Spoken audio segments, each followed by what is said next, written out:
sekedar renungan. Jika kita misalnya meyakini bahwa habaib itu dzurriyyah Rasulullah, yang itu pakai metode suhroh wal istifadoh, ya monggo-monggo saja. Namun tolong dihargai ketika Kiai Imaduddin dan para pendukung tesisnya justru mengatakan sebaliknya dengan berdasarkan kajian kitab nasab, kajian historis, kajian tingkah laku atau akhlak para habaib, dan kajian genetika dengan data yang akurat bahwa nasab klan Pak Alwi disimpulkan tidak tersambung sampai ke Nabi Muhammad SAW.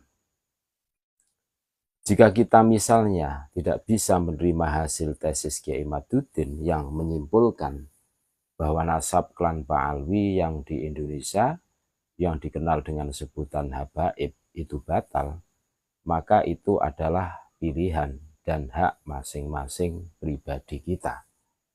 Namun hendaknya kita punya sikap yang jelas. Ketika ada oknum habaib yang diduga kuat telah berbuat melanggar syariat, aturan sosial dan hukum negara, di antara perilaku mereka yang out of the rule adalah yang pertama, pembelokan sejarah NU. Menurut mereka NU itu didirikan oleh habaib, bukan didirikan oleh Hadratus Syekh Kiai Haji Hasyim Asy'ari dan Mbah Khalil Bangkalan.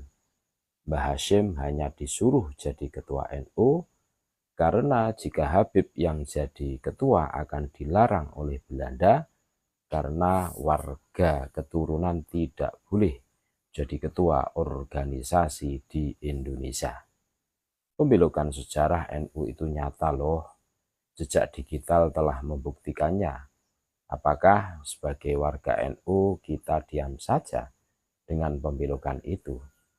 Tidakkah nurani kita tergugah?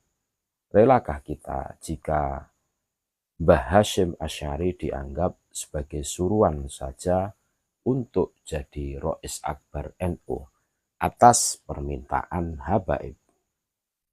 Yang kedua, pembelokan sejarah bangsa.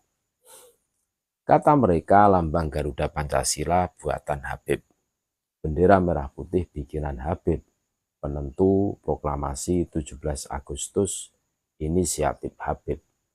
Kalau semua peristiwa penting itu dipegang oleh habaib, maka para tokoh pribumi ngapain saja ketika itu?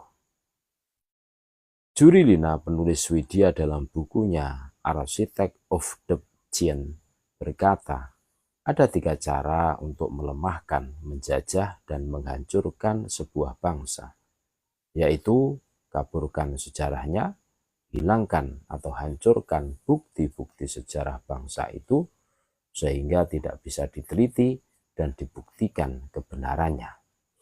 Terus putuskan hubungan warga bangsa dengan leluhurnya dengan mengatakan leluhur mereka itu bodoh dan primitif. Bangsa Kurdi cukuplah jadi pelajaran. Bagaimana sebuah bangsa yang dulunya besar namun saat ini hanya menjadi suku Kurdi saja karena sejarah dan budayanya hilang atau sengaja dihilangkan. Dulu kebesaran bangsa Kurdi begitu hebat.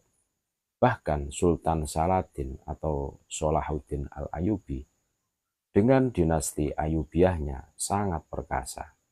Namun karena warga Kurdi tidak perhatian dengan pembelokan sejarah bangsanya, maka saat ini hidupnya menderita, tidak punya negara sehingga hidupnya suku tersebut numpang di negara-negara sekitarnya.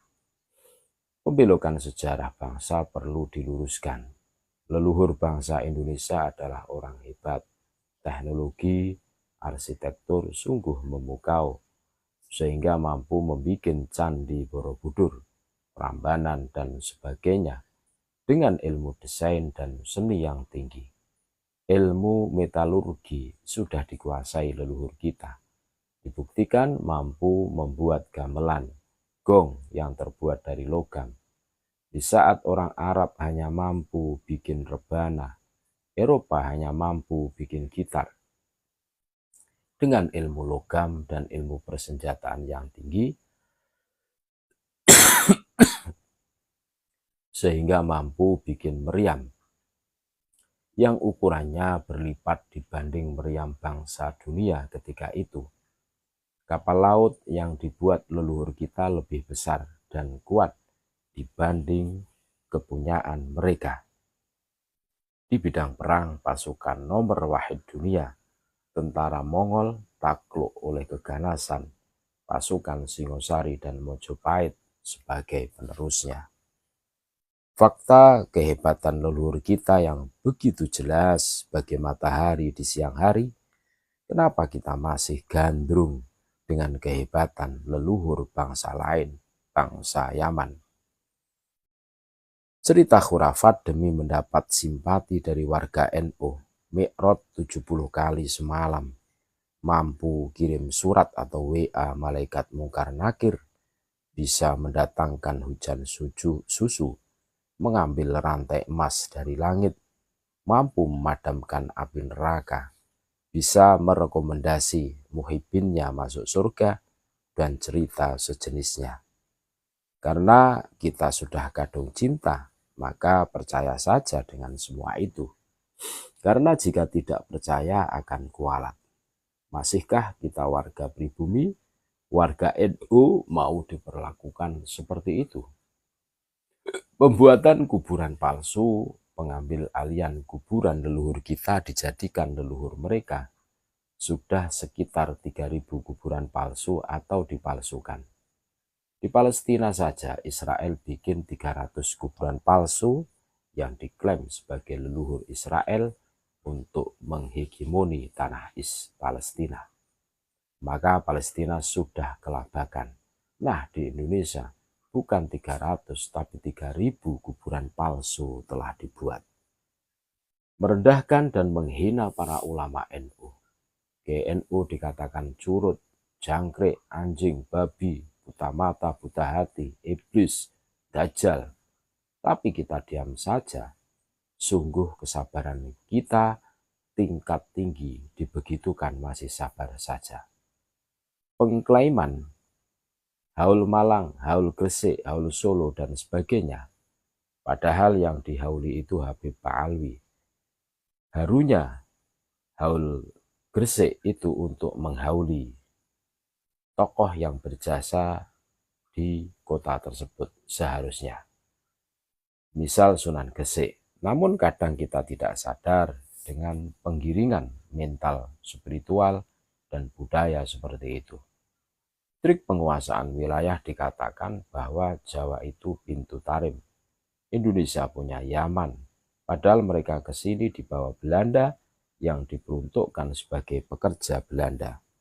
Mufti kapitan di berbagai daerah di Indonesia dipegang oleh habaib yang diangkat oleh Belanda, dan masih banyak yang lainnya.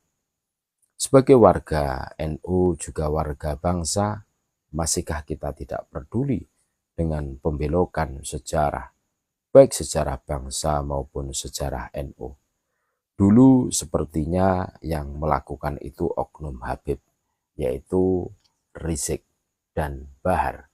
Tapi semakin ke sini ternyata tidak sedikit para habaib yang sebelumnya tidak kita kenal, tidak kita sangka Habib lembut, ternyata juga melakukan hal-hal yang aneh. Oknum itu biasanya 1 atau 2 orang, maksimal 3 lah. Jika oknum itu lebih dari 10% dari populasi, maka masihkah disebut oknum? Dalam ilmu statistika, data aneh yang keluar dari mainstream arus utama itu disebut pencilan. Pencilan itu ditolerir biasanya maksimal 5%. Dan pencilan tidak diperhitungkan keberadaannya. Tapi jika pencilan oknum itu 50% dari seluruh populasi atau jika itu 90%, maka bukan lagi sebagai oknum atau pencilan, tapi jadi mainstream. Apalagi di lingkungan habaib dikenal dengan sistem satu komando, karena soliditas dan rigiditas klan Ba'alwi itu sungguh kuat. Janganlah karena meyakini habaib keturunan Rasul, maka ketika berbuat salah kita diam saja. Hanya karena takut kualat, tidak berkah, su'ul adab, dan sebagainya. Rasulullah telah memberikan pelajaran bagi kita. Andai toh putrinya Fatimah melakukan kesalahan, maka Rasulullah akan menindaknya. Ini Siti Fatimah loh yang jelas sebagai ahlul bait. Apalagi yang bukan ahlul bait, apalagi dzurriyyah, itu pun jika benar dzurriyyah asli. Kalau pengakuan dzurriyyahnya belum terkonfirmasi, jadi tidak ada privilege, keistimewaan, kekebalan hukum bagi siapapun ketika melakukan kesalahan. Mencintai perempuan untuk dijadikan istri misalnya, maka periksa dulu bibit, bebet, dan bobotnya. Mencintai laki-laki untuk dijadikan suami misalnya, maka periksa dulu bibit, bebet, dan bobotnya, supaya tidak salah cinta.